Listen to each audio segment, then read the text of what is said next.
Morning grade 12s. Today we're going to be doing a poem called An African Elegy by Ben Okri, who is a Nigerian writer who was born in 1959, and a lot of his work looks at the relationship between African mysticism and modern Western culture. The first thing we need to do before looking at this poem is having a look at the title, and if we look at the title, it's very clear the poem is focused specifically on Africans, and then the word elegy is referring to a piece of writing which expresses grief for the loss of someone. So if we have a look at the word elegy, it is specifically a song of lamentation, especially for the dead. It's a passionate expression of grief that is usually written in 3 stages.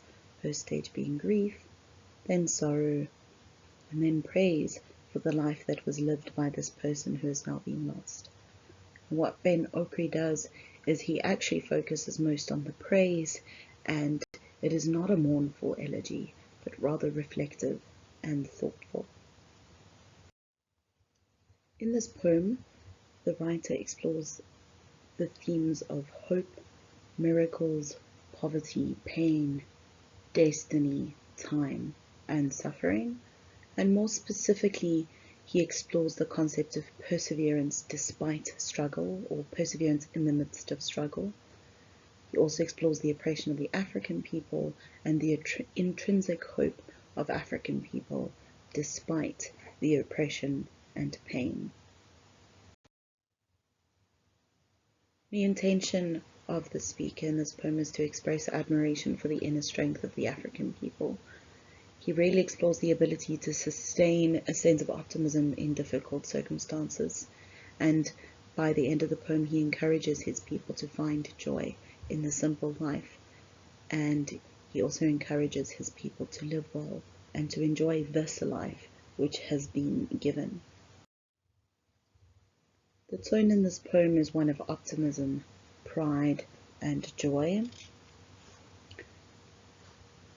Ultimately, he is hopeful and optimistic despite the pain, and this is his tone. It's also the mood that he creates through his tone. There's also a sense of excitement every now and again as he starts several sentences with the word and. This repetition evokes a sense of excitement which is building. The first stanza, he starts with, "We are the miracles that God made to taste the bitter fruit of time."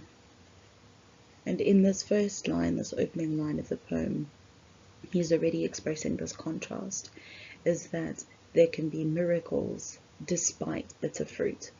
And so in this first line, he's already introducing us to the concept of the entire poem, and that is that African people are miracles, because they will become wonders of the earth. They will thrive despite their current suffering. And the current suffering is metaphorically placed into this one category of bitter fruit of time. The word time is capitalized, almost personified as this thing which causes pain.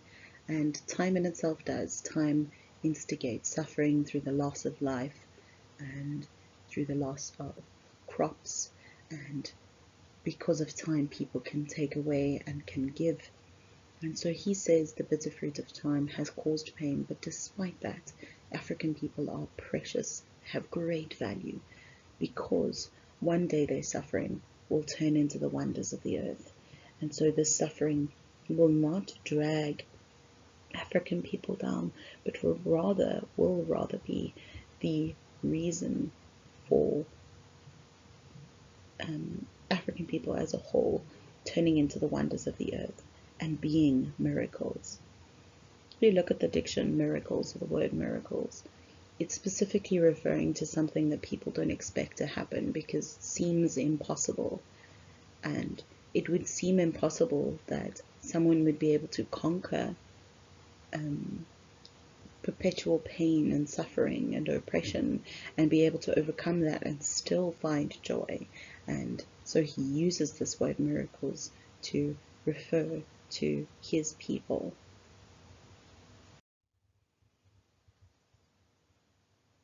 He then speaks of things that burn him, and he says there are things that burn me now. Remember, burns, especially really bad burns, can leave scarring and can cause a great deal of damage. And he says there are things that burn me now, but they will turn golden when I am happy.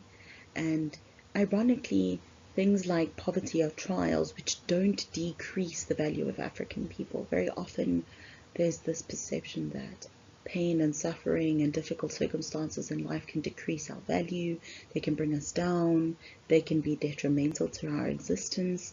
And so through this whole poem, the speaker is actually exploring the fact that despite the pain, despite the suffering, African people are not drowned by the suffering, but rather rise above it and conquer. And that is the very thing that makes it turn golden, is because the things that cause the suffering don't cause the suffering, but rather instigate rising above it and more strength, which makes it turn golden, valuable. Then he speaks about the mystery of our pain. And the mystery is the fact that his people are not defeated by these painful experiences, as would be expected, but rather rise above it. And it's almost this mystery implies how. How is something done? There's a lack of knowledge behind how something can possibly exist or occur. And he is saying this is a mystery, is how African people do it. He's not sure, but what he does know is that the African people are able to bear this poverty and still sing and dream sweet things. I think an easy way to look at this is if someone is having a good day and they sing throughout their day, it doesn't seem surprising. But if someone is having a difficult day and they're still able to sing despite that difficult day, there is a sense of wonder in that.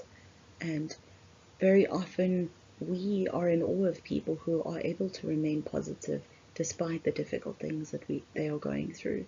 And this is what the speaker is expressing about his people, the African people, still being able to bear this poverty and sing.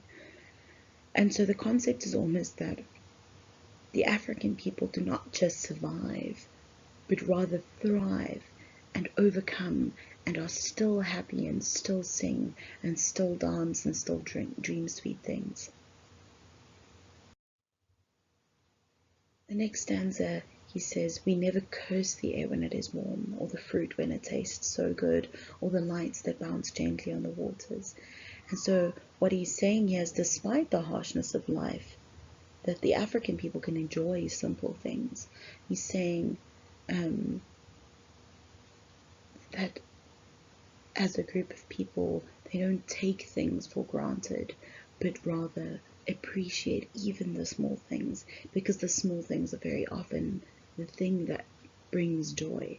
So instead of dwelling on the pain, there's this sort of dwelling on the good things that life has passed on.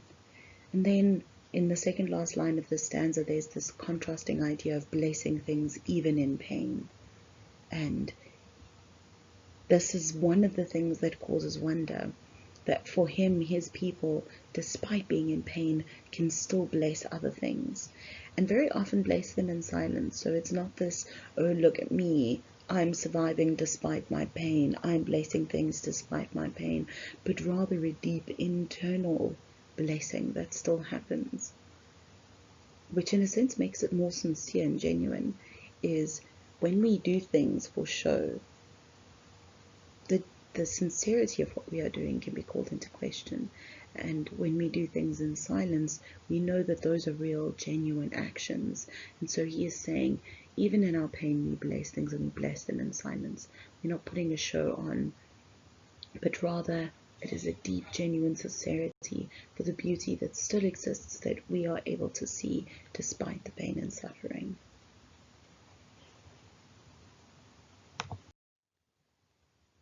He then goes on to say that this is the very reason why the African people have such sweet music.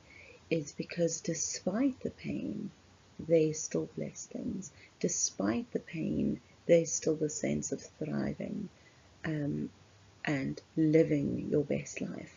And so he says that is what makes the music so sweet. It goes back to the thing that I just said now about if you sing even when you're having a bad day, it makes that singing even more powerful and even more beautiful.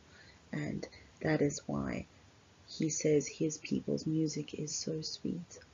Then he goes on to say it makes the air remember. So it is so powerful. The strength and resilience and optimism is so powerful that it not only makes people remember, but makes the air remember, which gives the sense of indefiniteness.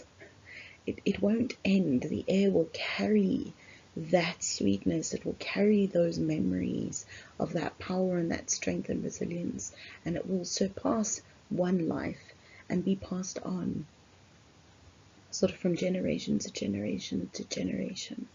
And then again he brings up this concept of secret, unseen things. He said there are secret miracles at work that only time will bring forth, saying there are things that are unseen, these wondrous things that are happening, and in time they will come forth. So he's looking forward to this fruit of their labor, this reward for maintaining a sense of hope.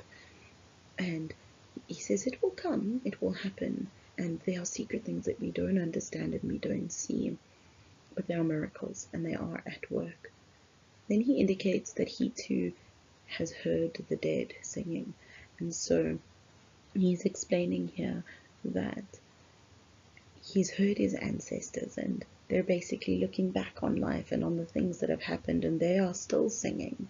And so there's still the sense of, despite the suffering, the joy, even after death, experiencing that joy.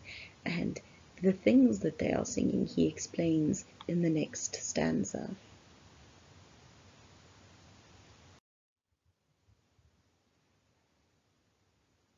So he refers to what he has heard the dead singing, and he says that they tell me that this life is good. And the use of the word this is really interesting because he's not saying life is good, this specific life is good. And by implication what he's saying is that he shouldn't seek for another life, but that this life that he is living, despite the suffering, despite the difficult things, is good and should be enjoyed to the full. But in living it and enjoying it to the full, it should also be lived gently with regard to his fellow Africans and possibly fellow people, but also to live it with fire, to live it with passion. And then finally, to always live it with hope. So have this optimism that life will get better or that there will be something positive in the future. And so you've got these different concepts, these things that the dead who are singing have told him. Life is good, live it gently, live it with passion, and live it with hope. And so these are kind of the fundamental rules that he's saying life should be lived with. And then ultimately, there is wonder here. Don't look for wonder elsewhere. Acknowledge the wonder that is here. Appreciate this land, this nation, these people. Appreciate Africa. And this stands as kind of the seize the day moment of the poem, saying, don't look elsewhere, seize this moment and this life and live it to the best. In the last stanza, he then says, and there is surprise in everything the unseen moves, again referencing this concept of not being able to see things. There is something hidden, something miraculous at work, and it is a surprise, saying that in everything, even in suffering, the unseen moves, whether that is God or some external power. This is the wonder of life, is that there is always something at work. You know that cliche, everything has a purpose, everything happens for a reason. There is always something that will come of what is happening now, that all sort of builds this big puzzle. He refers to the ocean being full of songs. So you've got these two ideas, the ocean being this massive expanse and body of water It's endless possibilities. And then songs being something we associate with joy and with happiness. He's saying the ocean is full of songs. There's this infinite possibility for joy and for happiness. And then not only speaking about the ocean, but the sky above, which is also a massive expanse, very often symbolizes the future. And he is saying the future is not an enemy, is not something we should look at with fear, but rather something we should look forward to, because destiny is our friend. He's basically implying that as an African nation or African people, the future is positive. Destiny will be our friend, not an enemy. It must not be something that African people should fear, but rather something that should be looked